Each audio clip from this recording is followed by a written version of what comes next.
Este es el podcast 172.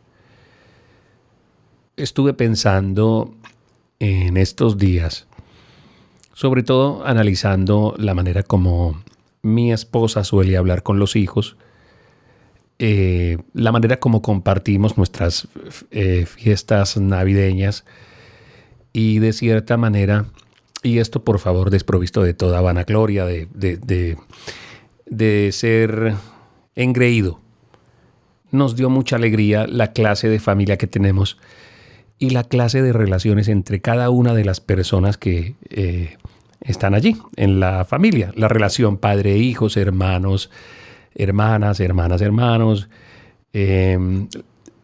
Pero al ver la manera como nosotros, luego de 33 años de matrimonio, de haber criado 4 hijos, nos conversamos y hablamos, definitivamente le da asidero a lo que es poner en práctica principios bíblicos para tener una familia convenientemente, para tener relaciones sanas.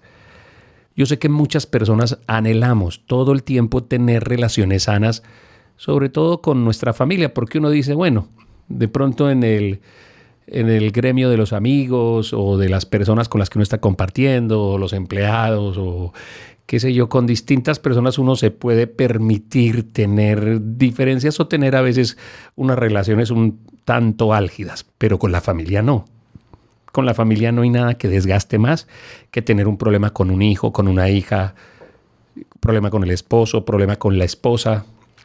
Así que en este podcast les quiero compartir a ustedes. Y si ustedes están tristes por la situación que están viviendo con un hijo, con una hija, con el esposo, con la esposa, pongan mucha atención, porque esta es de las cosas que más genera tristeza en la vida y que más te desorienta y te desconcentra de tu propósito. Cuando tenemos una divergencia, un problema con un familiar cercano y no sabemos repararlo, no sabemos cómo resolverlo, y por el contrario el problema se va ahondando más, nos quita la capacidad de concentración, porque uno puede estar viajando, puede estar en un trabajo, puede estar haciendo algo, y cada vez que recuerde esa desaveniencia, ese malentendimiento que tiene con los hijos, esa falta de corrección a muchas prácticas que no está haciendo bien en la manera como se tiene uno que relacionar con ellos, pues lo desgasta a uno anímicamente. Y la palabra de Dios todo el tiempo nos está hablando acerca de la importancia de mantener esa clase de relaciones de manera debida, en cuanto dependa de ustedes, dice el apóstol el Pablo, creo que es por allá en Romanos. Mantengan siempre buenas relaciones con todas las personas, o sea, en cuanto dependa de nosotros. Pero quiero contarles hoy mecánicas, porque quien les habla ya tiene 4 hijos adultos que se fueron ya de casa. Ya Smith y yo estamos solos. Y cuando nos volvemos a reunir, intentamos reunirnos, pues me encanta ver la manera, las enormes risotadas que se pegan, sobre todo cuando están reunidas las mujeres. Mis hijas y mi esposa y están allá hablando, y me encanta la relación que ellas tienen porque parecen disfrutarse mucho su compañía. Y bueno, yo no soy no soy como la persona que une y que cohesiona a la familia, sino que siempre he creído que el alma y nervio de las familias es la mujer, es la mamá, la que continuamente está llamando, está pendiente de todos los hijos y cohesiona, ¿no? Une. Siempre les he dicho, y esto lo digo mucho en los talleres para matrimonios, digo, la mujer es el alma, es el centro y nervio de los matrimonios. Si una mujer se levanta mal, pues toda la familia va a estar mal. Es el vaso conductor de las relaciones en la familia. Por eso todo hombre debe trabajar por mantener siempre a su esposa en un estado feliz, alegre, agradable. Le digo a los hombres, quieren tener buenas relaciones con sus hijos, tenga buena relación primero con su esposa y se va a dar cuenta que esa es la línea que conduce a tener una relación sana. Porque cuando haya dificultades con los hijos, y aquí no vengo a hablar de esas familias en donde no existen las dificultades o donde no existen las desavenencias, los malentendidos y los problemas. No. Cuando yo veo mi familia así, también recuerdo que hemos pasado por momentos difíciles. Yo, como padre he tenido discusiones con mis hijos. Yo como esposo he tenido discusiones con mi esposa, bueno, todo el tiempo. A mí no me asusta decir que tengo discusiones, malentendidos y no nos ponemos de acuerdo con Yasmín en el 80% de las decisiones que tenemos que tomar. Y eso me encanta porque además tener una persona que siempre va a discutirle, y cuando digo discutir no digo pelearle, digo discutir, o sea, hablarle y defender su punto de vista hace que los matrimonios sean dinámicos. No es que no discutamos, es que hemos aprendido a discutir y a veces cuando pues los tonos se exaltan y eso, pues aprendemos a tomarnos un tiempo y a volver a recapacitar para seguir hacia adelante. Entonces, cuando usted ve a una pareja que está discutiendo, usted puede decirse, ¿no? Ay, no, pero mire cómo discuten. Y usted piensa de pronto que es que esa es una mala pareja. Y ojo con esto. No siempre cuando ves una pareja discutir estás viendo una mala pareja. A veces estás viendo a una pareja discutir y cada uno de ellos defender su punto de vista y son generalmente las parejas más sanas. Las parejas que tienen una relación en donde tienen miedo a discutir, tienen miedo a sacar la problemática, ¿no? Darle relevancia, decir necesitamos hablar, necesitamos discutir esto. Necesito que tú defiendas tu punto de vista. Hay que decirles a algunos hombres, deje que su esposa defienda su punto de vista. Permítale que ella vea las cosas desde otro ángulo y que su esposa le permita que usted también tenga otro punto de vista. Porque de eso se trata el matrimonio y esos son los buenos matrimonios. Cuando usted ve discutir un matrimonio, ¿usted qué ve? ¿Un mal matrimonio? No. Probablemente sea un muy buen matrimonio que después de muchos años todavía discuten, todavía se sientan, todavía se enojan. Yasmín se enoja cuando yo no hago lo que ella me está pidiendo y yo me enojo cuando ella no hace ni piensa como yo quiero que piense. Pero es lógico, es normal. ¿En dónde está la anormalidad? Cuando la discusión lleva a los calificativos, lleva a herir a la otra persona, cuando los ánimos se exaltan y cuando alguien se quiere encerrar en su propio ego y quiere tener a toda costa la razón. Pero las discusiones son buenas, constantemente lo estoy diciendo. Alguien algún día me preguntó, pastor, ¿hasta cuándo, hasta dónde debemos tener una discusión? Y yo siempre les digo, hasta el momento en que las palabras que se están diciendo hieran la dignidad de la otra persona. Cuando te estás metiendo con la dignidad de la otra persona, detente ahí, calma los ánimos. Cuando empieces a dar calificativos que no tienen que ver con el problema. O sea, empiezas a calificar lo que tu esposa está diciendo, pero le estás faltando al respeto sin hacer que tu discusión resuelva el meollo del asunto. Siempre hay que discutir el meollo del asunto. No atacar a la otra persona. Intentar buscar luz al final del túnel. Pero vuelvo y digo, en esto quiero ser muy, muy honesto. Cuando ves a una pareja discutir, ¿qué ves? ¿Una mala pareja? No necesariamente. Hay parejas que saben discutir. Yo he visto, mi experiencia como pastor y como consejero durante tantos años es que los peores matrimonios son aquellos en donde se dejó de discutir y donde hombres y mujeres dicen, ¿sabe qué? Yo ya la dejo que haga lo que quiera o yo ya lo dejo que haga lo que quiera y eso es, yo ya lo conozco. O, en el peor de los casos, yo ya me acostumbré a que me hable así, a que me trate así, a que se comporte así, entonces lo dejo así como para evitarme un problema. Y ese es el peor de los estados de un matrimonio. Tuve muchos problemas con mis hijos educándolos. Tuve, a ver cómo les digo, discusiones. Conforme fueron creciendo, mis hijos se fueron creando su propia opinión de las cosas. Y yo tuve que aprender que como padre tenía que darles a ellos la oportunidad y la libertad de que se forjaran su propia personalidad, su propia línea de pensamiento y que tomaran sus propias decisiones y aprender a defender la posición. Los hijos necesitan defender su posición delante de sus padres. Entonces yo discutía con los hijos cuando tenían 8 años, 9 años.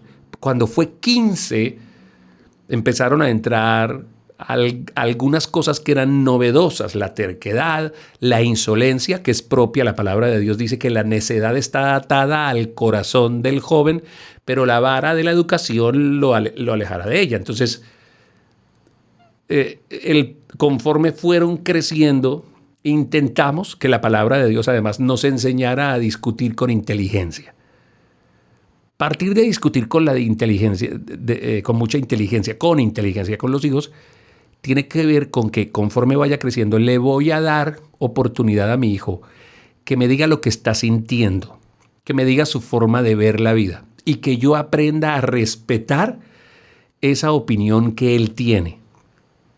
Y tuve discusiones con las chicas, con los chicos, y tuve diferencias. Y una de las cosas que solía poner en práctica con mis hijos cuando teníamos diferencias era la intimidad. La intimidad es importante. O sea, entrar a la habitación, no discutir con mis hijos en lo público. A veces había inconvenientes y todavía los hay. Hay diferencias, tenemos diferencias, pero hemos aprendido que, hijo, acompáñame un momento acá. Necesito hablar contigo.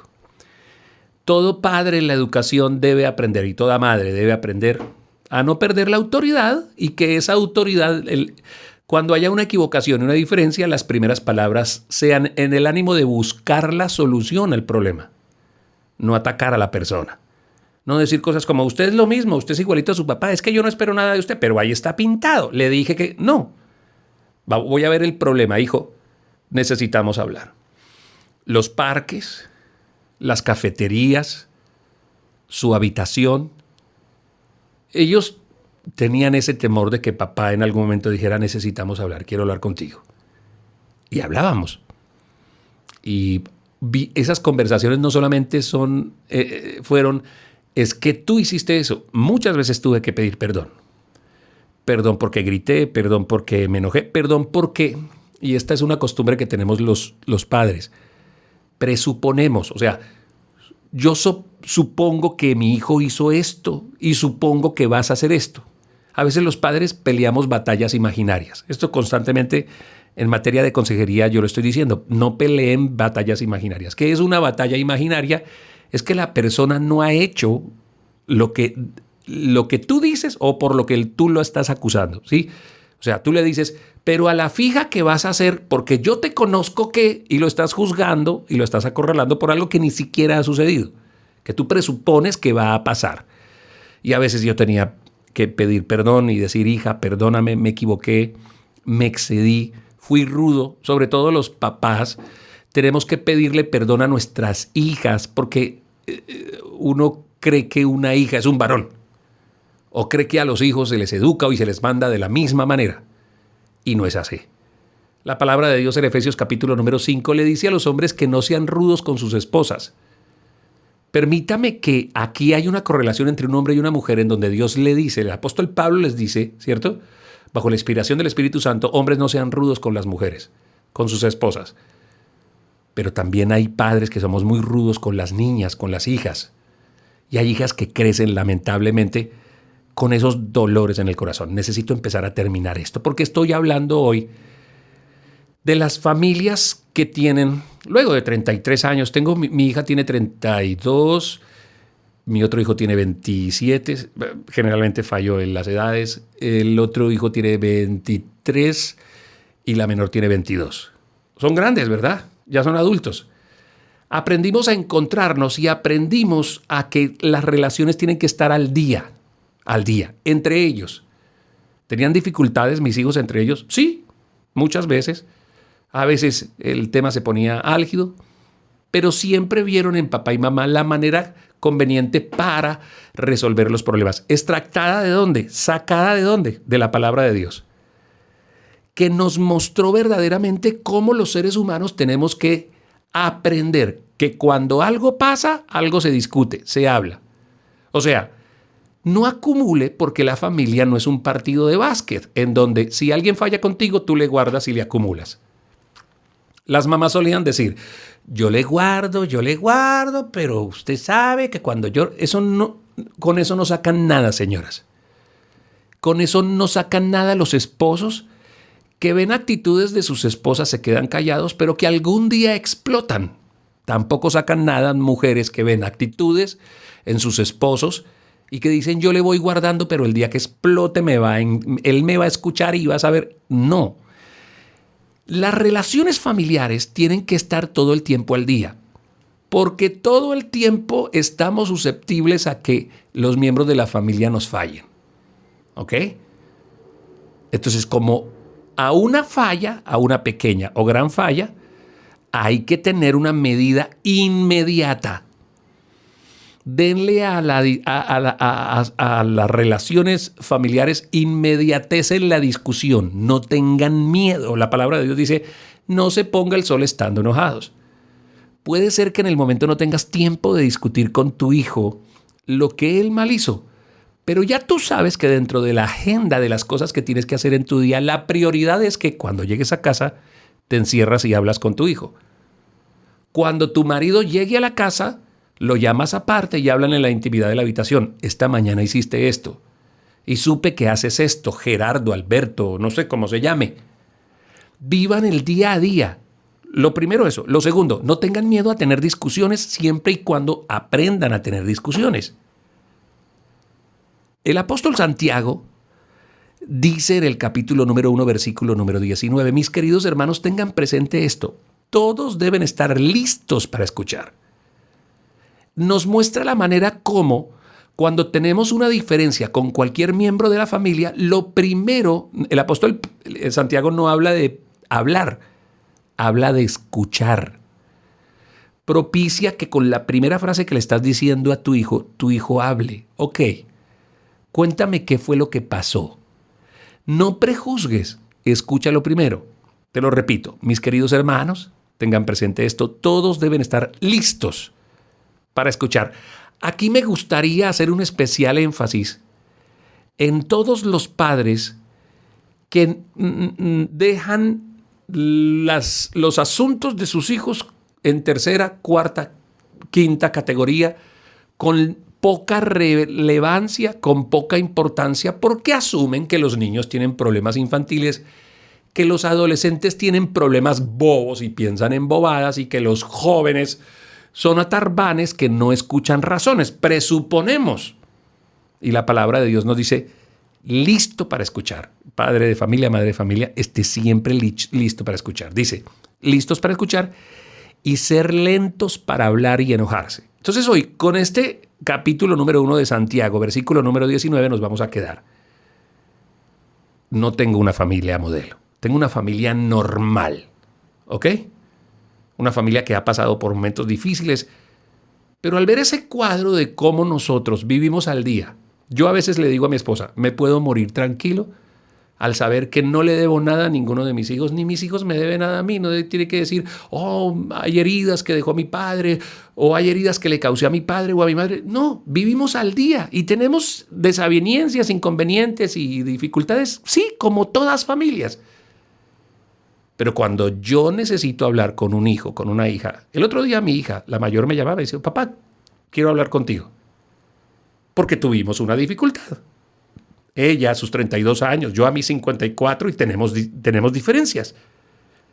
Y salimos a la calle no, eso era al jardín de su casa y hablamos. Y nos pusimos de acuerdo. En esos momentos, conocer palabra de Dios, traerla a la mente y ponerla en práctica es muy importante.